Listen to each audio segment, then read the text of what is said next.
పాపం ఫ్యాన్స్ మీ అందరికీ చాలా ఎక్స్పెక్టేషన్ ఉంటుంది. దానివల్ల ఈ కాంబినేషన్ కరెక్ట్ కాదేమో, ఎలా ఉంటుందో, అసలు ఈ కామెడీ ఎలా చేస్తాడు, ప్రభాస్కి ఒక ఇమేజ్ ఉంది, ఇలాంటివన్నీ చాలా డౌట్లు ఉండే అందరికీ మీకే కాదు, అసలు మా ఇంట్లోనే డౌట్లు ఉంటాయి, ఏం నిజంగా నువ్వు ప్రభాస్తో తీస్తావా అని. కానీ నేను నా పెన్ను నా టేబుల్ కూర్చుని, నేను ఒంటరిగా కూర్చుని అలా దాని వైపు చూస్తూ ఎందుకు రాయలేం, ఇలాగే కూర్చొని రాసిన వాళ్ళు చాలా అద్భుతాలు చేశారు, ఎందుకు అవ్వదు అని కూర్చొని రాయటం మొదలుపెట్టాను. అదే ఇవాళ రాజాసాబ్ అయింది.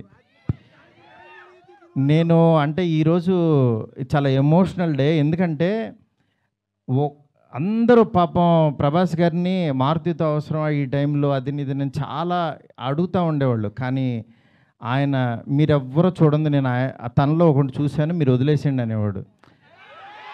అంటే ఆయన ఇవాళ ఇది టీజర్ లాంచ్ అవుతుంటే రాత్రి 2 o'clock ఫోన్ చేసి ఒక హాఫ్ అన్ అవర్ మాట్లాడాడు. ఆయన ఫోన్ చేసి డార్లింగ్ ఇది డార్లింగ్ అను చూసా డార్లింగ్ ఇలా అని ఏంటి మీ మీమ్స్ అన్నీ ప్రతి ఒక్కటి షేర్ చేశాను ఆయనకి.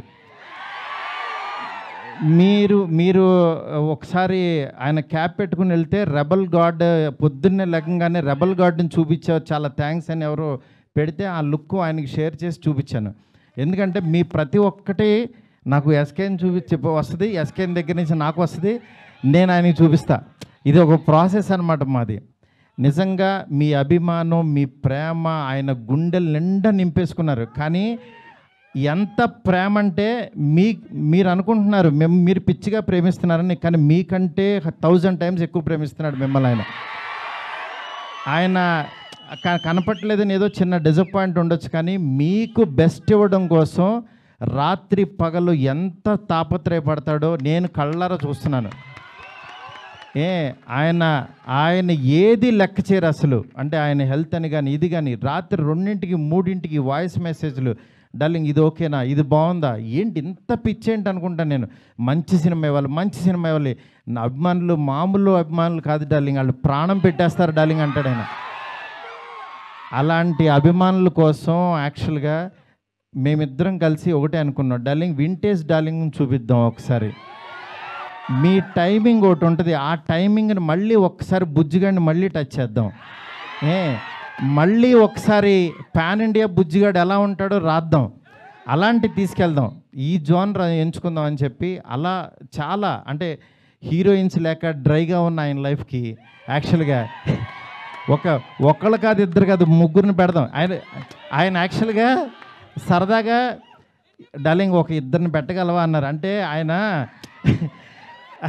సలార్లో యాక్చువల్గా ఎవరు లేరు, ఉన్న అమ్మాయి కూడా ఎప్పుడో వస్తుంది, నెక్స్ట్ కలికి కూడా సరదాగా ఎప్పుడో ఒకళ్ళు వచ్చినా వెళ్ళిపోద్ది, అదొక వాళ్ళు. నా లైఫ్ అంతా ఆదిపురుషు చూస్తేనే సీతాదేవి ఆవిడెక్కడో ఉంటుంది, ఆవిడెక్కడో ఉంది, కానీ నా దగ్గర నా ఇంట్లో ఎవరు లేరు డార్లింగ్, ఒక 2 పెట్టగలవా అన్నారు. ఆయన అన్న మాటకి నేను పైనుంచి కింద చూసే డార్లింగ్ మీ రేంజ్కి ఒక 2 3 పెడతానన్నా.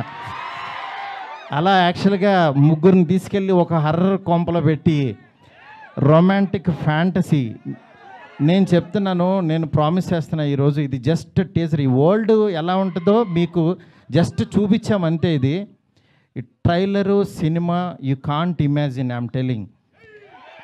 ఎందుకంటే నేను యాక్చువల్గా యాజ్ ఏ ఆర్టిస్ట్గా ఇందాకడ ఒక థియేటర్కి కట్అవుట్ పెట్టారు, అదే థియేటర్ దగ్గర చిరంజీవి గారి యాక్చువల్గా బ్యానర్స్ కట్టేవాడు నేను, పెయింటింగ్స్ రాసి. అంటే నేను ఆర్ట్ బ్యాక్గ్రౌండ్ నుంచి వచ్చా, రోడ్డు మీద బొమ్మలు వేసుకున్న దగ్గర నుంచి వచ్చా. నా ఆర్ట్ని 2D యానిమేషన్ చేశా, 3D యానిమేషన్కి వెళ్ళా, అలా చివరికి యాక్చువల్గా ఒక హాలీవుడ్ కంపెనీతో వర్క్ చేసే స్థాయికి వచ్చాను ఈ సినిమాతో. నేను అందుకని చెప్తాను, యాక్చువల్గా మీరెవరు దయచేసి టైం వేస్ట్ చేసుకోవద్దు, ఎవరు హార్డ్ వర్క్ చేయండి, డెఫినెట్గా వన్ డే మీది అవుతుంది.